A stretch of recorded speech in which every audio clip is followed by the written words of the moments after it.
Hello everyone, আসসালামু আলাইকুম। সবাইকে নববর্ষের শুভেচ্ছা। এবং এই নববর্ষের ভিডিওটি আমি 2 দিন হলো আমি আমার এই প্রজেক্টটা হাতে নিয়েছি যে আজকে এই ওয়াল পেন্টিংয়ে নতুন কিছু করা যাক এবং হচ্ছে আমার বাড়ির আশেপাশে এবং আমরা যেন এখানে সুন্দর মতন ফটোশ্যুট করতে পারি, সেটার জন্যেই আসলে আমার এত কষ্ট করা। আর যেহেতু বৈশাখ আসতেছে, নতুন কিছু করব না তা তো হয় না। একজন আর্টিস্ট হিসেবে আসলে সব কিছুর সময়ই আমি চেষ্টা করি যে নতুন কিছু ক্রিয়েট করার জন্য। ঠিক তেমনভাবেই এই বৈশাখ উপলক্ষে আমি চাইছিলাম যে একটা ওয়াল পেন্টিং করব, এমন একটা ওয়াল পেন্টিং করব যাতে পিছনের ব্যাকগ্রাউন্ডে ছবি তুললে অনেক বেশি সুন্দর লাগবে। সেটার জন্য আমি পেন্সিল দিয়ে এইভাবে করে একটা আঁকিয়ে নিয়েছি, 2টা নকশা আঁকাইছি আর হচ্ছে একটা মাছের মতন আঁকাইছি। তারপরে হচ্ছে আমি সাদা রং নিয়ে নিছি, আর তারপরে হচ্ছে আমি এখানে বিভিন্ন কালারই নিয়ে নিছি এবং আরও বিভিন্ন কালার ক্রিয়েট করার জন্য আমি সাদা রংটা দিয়ে প্রত্যেকটা কালারের ভিতরে মিক্সড করে আমি বিভিন্ন কালার বানাবো।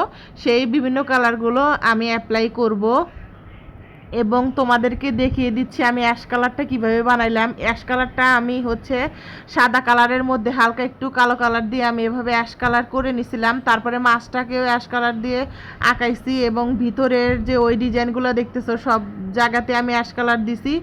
এবং এই পাপড়ির মতন যে করছি এখানেও আমি হচ্ছে এখন বিভিন্ন কালার ইউজ করতেছি, মানে আমি যেগুলো কালার বানায় নিছি সেগুলো কালারই এখন ইউজ করতেছি। যেহেতু পহেলা বৈশাখ বলে কথা, সেহেতু নতুনত্বর ছোঁয়া যেন থাকে। আর এই পহেলা বৈশাখটা আসলে আমাদের বাঙালিদের জন্য আসলে অনেক গুরুত্বপূর্ণ একটা জিনিস। আসলে সবাই এই দিনটাকে অনেক এনজয় করে। আর এবার আমি আসলে ঘরে বসেই এগুলোই করছি। আর তোমরা যারা আমার আর্ট পছন্দ করো, তোমরা তো আসলে আমার পেজে চোখ রাখো এবং তোমরা দেখতে চাও যে আসলে আমি নতুন কি আপলোড করি। তো এটার জন্য আমি আগে থেকে চিন্তা করছিলাম যে এবার নতুন কিছু আপলোড করব এবং হচ্ছে তোমাদেরকে নতুন কিছু দেখানোর চেষ্টা করব। তো যাই হোক, তোমরা যারা এখনও আমার পেজটিকে ফলো লাইক দাওনি, আমার পেজটিকে একটা ফলো লাইক দিয়ে ফেলো। এবং তোমরা আমার এই ভিডিওটা, আমার ফুল এই ভিডিওটা আমার ইউটিউব চ্যানেল থেকেও দেখতে পারবা গাইস। তো এভাবে করে আমি 2টা ডিজাইন করে নিছি এবং মাছের মতো ডিজাইনটাও দিয়ে নিছি। আর এখানে সুন্দর করে কালারফুল আলপনা আঁকাইছি। যদিও আসলে তোমাদের কাছে কেমন লাগবে আমি জানি না, আমার কাছে ভালোই লাগছে। আর এই 2 দিনের এই প্রজেক্টটা তুলতে যায় হয়েছে আমার একদম ঘাড় ব্যথা হয়ে গেছে, কারণ অনেক উঁচা ছিল, দেওয়ালটা অনেক উঁচা ছিল। আর যেহেতু আমার এই ডিজাইনগুলো অনেক বড় বড় ছিল, সেহেতু আমাকে একটা টুলের উপর দাঁড়ায় থেকে এই জিনিসগুলো করা লাগছে, যার কারণে হচ্ছে আমার ঘাড়টা একটু ব্যথা হয়েছে। আজকে 2 দিন ধরে আমার ঘাড়টাও অনেক ব্যথা হয়েছে। তারপরেও আমি চাইছিলাম যে তোমাদের সামনে নতুন কিছু করে দেখানোর জন্য, নতুনত্বর ছোঁয়া আনার জন্য। তো যাই হোক, আমাকে কমেন্ট করে সবাই জানাও আমার এই দেওয়াল পেন্টিংটা কেমন লাগতেছে। এবং আমি তো তোমাদের নববর্ষের জন্য নতুন নতুন জিনিস তৈরি অবশ্যই করি এবং তোমাদের ভালোবাসা পেলে আমি সামনে আরও নতুন নতুন জিনিস দেখানোর চেষ্টা করব।